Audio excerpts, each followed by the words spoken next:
Hi everybody, welcome back to our chapter 20 lectures.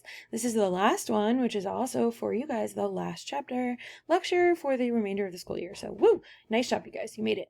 So I just want to remind you where we left off at the end of our last one, and it was that we were calculating free energy by using standard values. So delta G standard is going to be equal to the number of moles, which is N of electrons, times the Faraday constant, again a constant value, times the standard cell potential, which we calculate by taking the reduction potential of the cathode and subtracting the reduction potential of the anode. From there, we can actually look at what happens under non-standard conditions. And what we're going to see here is we're going to actually derive the Nernst equation. So we know that from our previous chapter, delta G non-standard, remember without the little naught, it means non-standard, is going to equal the standard delta G plus a correction value for what happens at a different temperature that is not 298 Kelvin. Substituting in what we just learned about standard conditions, we can take those delta G values and sub in negative NFE or negative NFE standard. From there, we're going to continue to simplify by dividing by negative NF. Again, this is the derivation. I don't care so much that you understand how the derivation comes about, just that you can use the final derivation equation and that you understand how the derivation equation came about. So for instance, we know that this was divided and we've got this 2.303 value. We got that from getting rid of the natural log and getting the log base 10 into this equation. Again, this is for simplification further on. So at room temperature then, that long equation down here becomes this value. And what we're going to see is that E is now simplified by a lot. So you need the standard cell potential to calculate the non-standard cell potential. You need Q, which is going to be a value that you're going to calculate using the equilibrium expression and values given outside of equilibrium. And for this particular equation, we're assuming 298 Kelvin. From there, we can actually talk about what that means. It implies that when we talk about cells, that we can create ones that have the same substance at both electrodes. So for instance, in this diagram up here, we have on the left, we have a diagram with nickel that's at a very small molarity, and on the right, we have it at a very high molarity, and we can kind of tell the difference. On the right side, we have equal molarities on both sides. Now, for a cell that we had, Q would not be 0, but an E naught cell could be 0.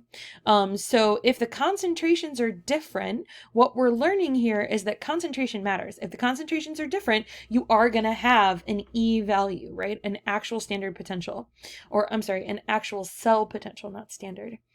If they are equal, you should not have a cell potential, and that has to do with that Q value. If you get a Q that comes out to be 1 by dividing or whatever, as far as what we're talking about in the reaction, then we get an overall E naught cell of 0.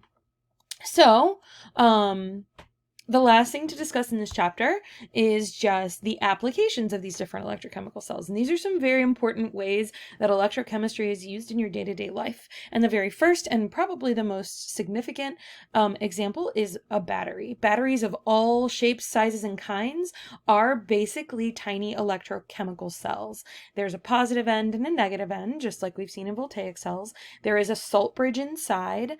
They connect from one end to the other, and when you put them into an electrical circuit, they are connected by wires, right? So you have to create a path for all of them to move. This is something we cover in AP Physics too, so just kind of keep in mind, we will be coming back to electricity in a different way next year, nothing like what we're seeing now. Sorry, I thought I saw snow, but it's just stuff falling from trees. A lot of our examples are going to be basically batteries and different types of batteries. There are separators inside. We have an anode and a cathode. That separator then is something that you already know about, referred to as a salt bridge, which means that in order for this battery to continue to work, there has to be an intact layer between the anode and cathode. And so over time, all batteries break down because they use up the materials they have, the salt bridge breaks down, and so on and so forth.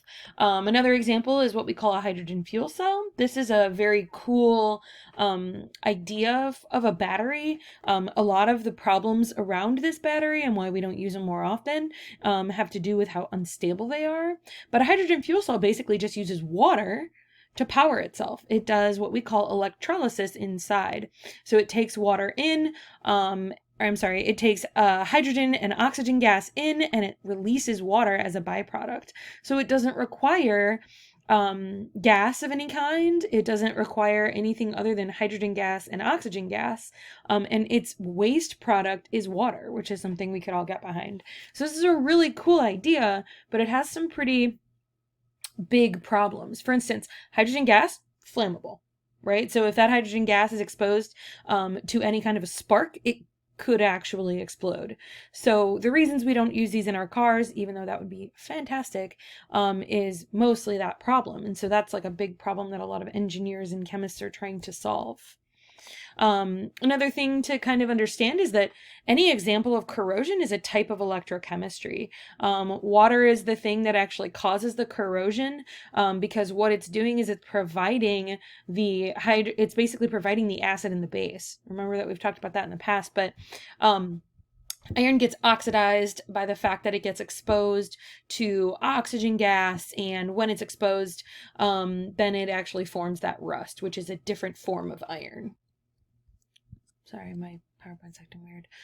So in order to avoid that, we actually can coat a metal with zinc, in which when it's exposed to oxygen, it will not do the same thing. Okay, that's pretty much it. Have a great day.